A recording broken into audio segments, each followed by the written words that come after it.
Hi, I'm Tiana Shoei. I'm a writer, entrepreneur, leader, and energy.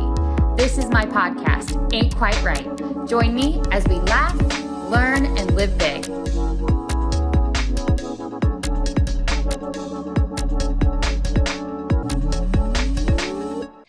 Hello, everyone. This is Tiana Shoei, and welcome to my podcast, Tiana Shoei Ain't Quite Right. This is episode 10. We're going to talk about one of my favorite topics and one of the scariest topics that I have talked about to date, and that is how to deal with your past. So as usual, we start and end with a quote, and that's what we're going to do. We're going to jump right in today. So this quote comes from Robin Sharma, and the quote is, "Stop being a prisoner of your past and become the architect of your future." So I'm going to change the format a little bit today because I'm going to make you think. This is going to be a participation podcast. Let me ask you guys a question. How many of you listening today have something from your past that still haunts you? Maybe it's something that you did that you still regret. Maybe it's something that you didn't do that you still regret. Maybe it's something that you did and you're still facing the consequences of that decision. Maybe it's something that you did and you're not still facing the consequences of it, but it's a skeleton in your closet. It's something that you felt like if people ever found out about you, you might lose social status, you might lose respect. It's something that you feel like you have to hide. Do you have something from your past that you feel haunts you? Or let me ask you this. Do you feel like your past defined you? And this is actually something I come across a lot when I am doing professional coaching, and I'll tell you why. We have this dirty little word in the business world called our resumes. And I see so many people make decisions about their life based on their resume. And what is your resume? It is just your past on a piece of paper. Now, certainly it does, in some cases, it should highlight your experience and your skill set. But the way that most people think about our past is we think, well, if I have experience and skill set doing something, then that has to be the trajectory for my future. And as a result, people who stumbled into the work that they're in that maybe aren't passionate about it, maybe don't love it, will allow that to limit what they are capable of in the future because they think, wow, I've done this for 20 years. It would be a waste of my career if I didn't continue to do this. And so I want to start challenging all of the things that you think about yourself in the context of your past. So the reason that I decided to talk about this topic is too many people let their past determine their future. Just like the quote, "Stop being a prisoner of your past, but become the architect of your future." It's really fascinating to me as I've kind of made this transition in my life where I have an amazing job working at SubroSmart.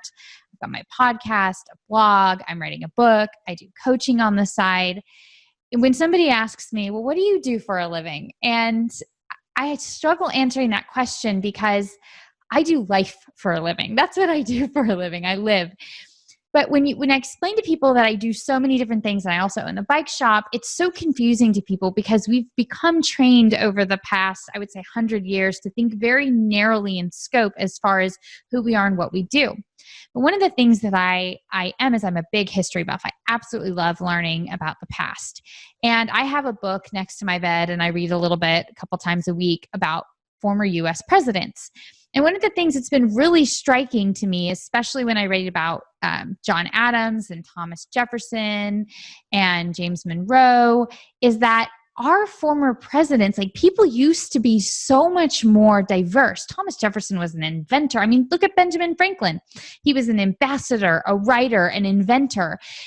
Our predecessors were so much more multi-passionate. I'm going to steal Marie Forleo's word on this. She's a multi-passionate entrepreneur. They were so much more multi-passionate in their endeavors. They spoke multiple languages. They did, in addition to being founding fathers, they were also doing all these other incredible things. It's this invention of a very narrowly defined person is very new in society. So I really reject that people just have to do one thing. Well, I'm in this industry or I do that.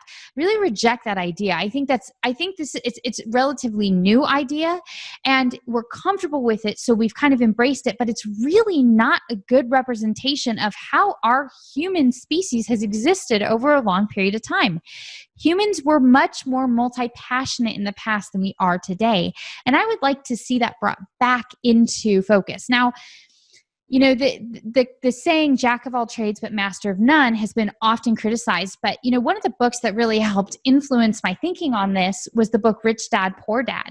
And in that book, he talks about the fact that you really want to be the jack of all trades. Henry Ford also embodied this saying. He was often ridiculed for not being a master of something. And he was like, why do I need to be the master of a topic when I can hire the masters on the topic and bring them together to put together a full team? In fact, some of the best entrepreneurs in the world are not a master of a particular topic. They're a jack of all trades, but a master of none. They have a little bit of knowledge about a lot of different things. And that was actually much more commonplace in society. It's just as the way we've evolved as a society has formed, we've become more singular minded in the way that we think about education, the way we think about careers. That has led a lot of people to let their past, let their education, let their experience define who they are in the future. And, we've got the saying out there, YOLO, you only live once. But if we really believe that you only lived once, then we would reject and get rid of this idea that you have to stick with one line of business, one career, and just do one thing your whole life. Now, if you happen to be fortunate enough to find what you're passionate about early and do that your whole career, congratulations. But I don't think that that's necessarily right for everybody. And I think it's too much of a social construct that we have accepted. But the other thing that we have done is we also let our past define us way too much. Now, I can tell you firsthand that I am so guilty of this. I have what many people would criticize as a very assorted past, because I have dealt with a tremendous amount of trauma in my life. I had childhood trauma that really restructured the way that I thought as a person. I was a very, very broken kid. And I won't go into the details of that today because that's not the topic of today's podcast. But I dealt with a tremendous amount of trauma as a child, and that led me to make very poor decisions for my life as a young adult. I was married to two abusive people. I've been divorced twice. I mean, by the time I was in my early 30s, I was divorced twice. I didn't have a college education. I had all kinds of baggage from the trauma and the emotional abuse that I dealt with. I continued to find myself in abusive situations because I was not healthy. And I let that past define me for so long. It was a prison. It was a war zone that existed inside of me. And my biggest mission in life was to hide all of this baggage from the world, so that way nobody would find out who I really was underneath all of that. The sad part about that is as I compartmentalized my past, I also didn't deal with it. I also didn't become a healthy person. And it wasn't until I reconciled my past, it wasn't until I dealt with my past, that I was able to move on and become a healthy person, letting go of all of the trauma, letting go of all of the baggage, and truly understanding what healthy looked like and embracing a lifestyle of healthy. I've said before, and this was a quote I stole from somebody on Instagram, if you knew where I'd come from, you would be proud of me, not judging me. I was so worried about people judging me that I hid my story from the world. And I've realized that's unfair. And I'll tell you why it's unfair. Because everybody who's listening right now, you have dealt with something difficult in your life. You've done something in your past you regret. Your life is not exactly what it should be. You are not all that you should be. But we're so worried about what other people think. We're so stuck in this idea that society defines us, or that if you have any scarlet letters in your past, it defines who you are in the future. And I am on a mission to break that mindset and to break that mentality, because it is so not true. You are who you choose to be. You are who you wake up in the morning and who you decide to be. I am so much healthier than I was 5 years ago. But I could easily regress back into that behavior if I chose to be that person. It's who I choose moment by moment to be that defines who I am. Now, one of the quotes that I came up with, this is a Tiana original thought, is you can't change your past, but you can give it purpose by learning from it. That for me was the single biggest key to unlocking the baggage that I had lived under. And let me explain to you why. One of the things about my past that scared me, and the reason that I let it define me, is I had a pattern of repeating the same mistakes over and over again. We've all done that. We've all there's something we know we should stop doing. We just keep doing it. We keep making the same mistake over and over again. And the reason that I had that pattern is because I had never stopped and had an honest conversation with myself and dealt with my problem. And it wasn't until I stopped and had a conversation with myself, and then I said, what can I learn from this so I stop making this mistake? It wasn't until I had that conversation with myself that I found freedom.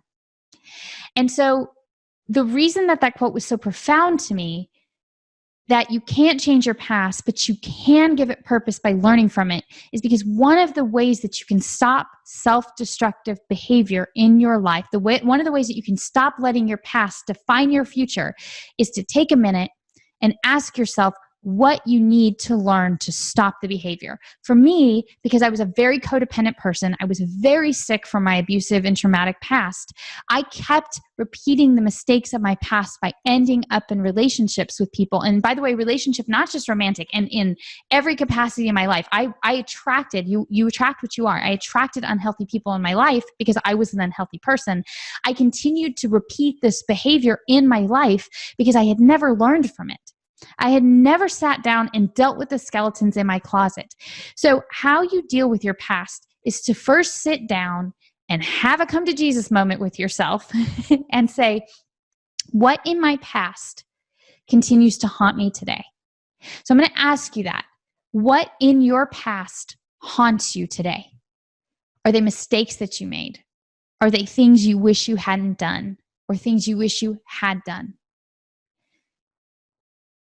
Sit down and write those things down. Have that honest conversation with yourself. And then ask yourself, how can I learn from these things? How can I make sure that I don't repeat this mistake again in the future? Where did I go wrong? What did I need to learn? Who do I need to become? Asking yourself those tough questions will help you get freedom from your past. And then what you have to do, and this is something that is so important to understand, you have to forgive yourself. You have to have grace for yourself. I didn't like the mistakes that I made. I'm not proud of the decisions I made in my life. But you know what? I was a different person then than I am today. I was a sick person. I have worked so hard to become healthy and whole again. I have grace for myself. I have forgiven myself. I have learned from those mistakes. I understand now what the core issues were that were driving me. I was so insecure from all the trauma I had dealt with that I masked that insecurity and ignored it because it was too painful to deal with. And when I finally just grabbed the bull by the horns and dealt with this pain and this yuck in my life, I overcame it. If you have things in your past that still haunt you today, the only way to finally be free of them is to deal with them, to talk to yourself about it. What was really interesting in my situation, because a lot of my unhealthy behavior came from trauma that I dealt with as a child, I had never sat down and processed what I went through as a young girl. I was 5 years old when my first trauma happened to me. I had never sat down and processed it through the mind of a grown woman. And once I thought about it and I filtered it through the lens of a healthy adult woman, I realized so much about myself. The lies that I had told myself about my past, the lies that I had told myself about who I was were the mindset of the 5-year-old little girl that had been traumatized. They were not the mindset of a 38-year-old woman that needed to deal with her past. It was a 5-year-old girl who was still living in my thought process.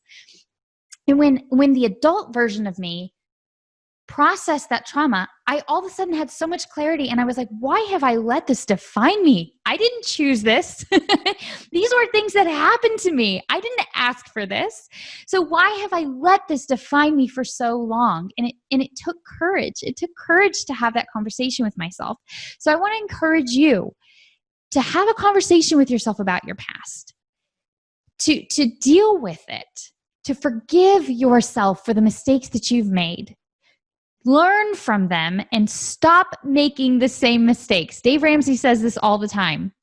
You have too many new mistakes to make, so don't make the same mistake twice. Have grace for yourself and then let it go.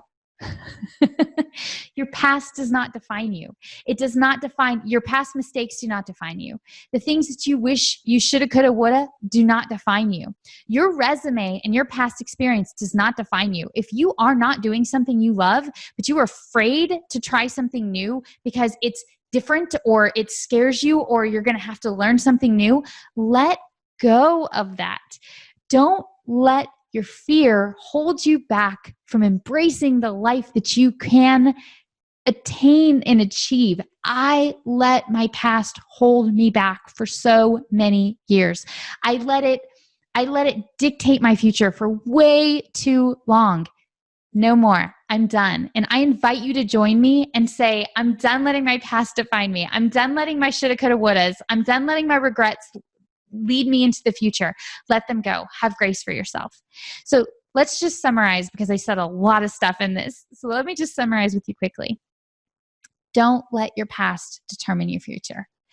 If that's your resume, if it's mistakes you have made, or if it's things you wish you had done that you didn't, today is a new day. Fix it going forward. If you have junk in your past that continues to permeate the way you think about yourself, that it continues to let you feel bad about yourself, or you have regret or remorse, it's done. That moment's gone. You made those decisions. They're already, that ship has sailed. Let it go. Learn from it. Sit down and do the work to deal with those skeletons in your closet. Learn from them. Ask yourself what you have to do to make sure you don't ever repeat those mistakes again. Create a plan if you have to. If you are a person who is prone to falling back into the cycle, I was a codependent person. I was prone to falling back into codependent relationships. I had to put a plan together in place. I had to say, okay, I need accountability. I need to make sure that, when I get into relationships, be it a new work relationship or be it a new friendship or be it, when I met my husband and I got into a romantic relationship, make sure that I had a plan in place to prevent myself from falling back into old habits. So I learned from the past. Have grace and forgive yourself. Yes, you've made mistakes. Every human alive has made mistakes.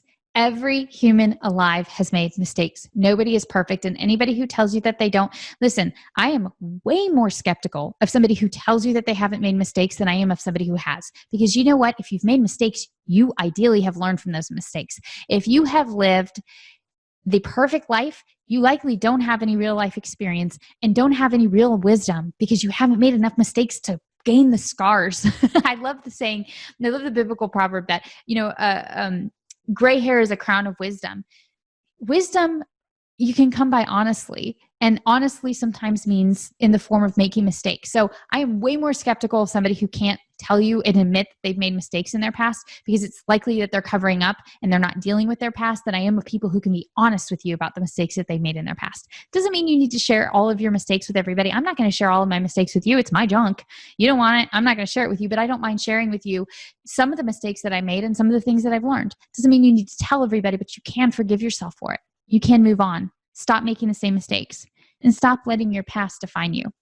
So I know this has kind of been a little bit more random and a little less structured than the traditional podcast, but it's because I really wanted just to speak to you guys from not that my notes are bad, but not a list of notes, but just from authentically from my heart, because this is such a near and dear topic to my life.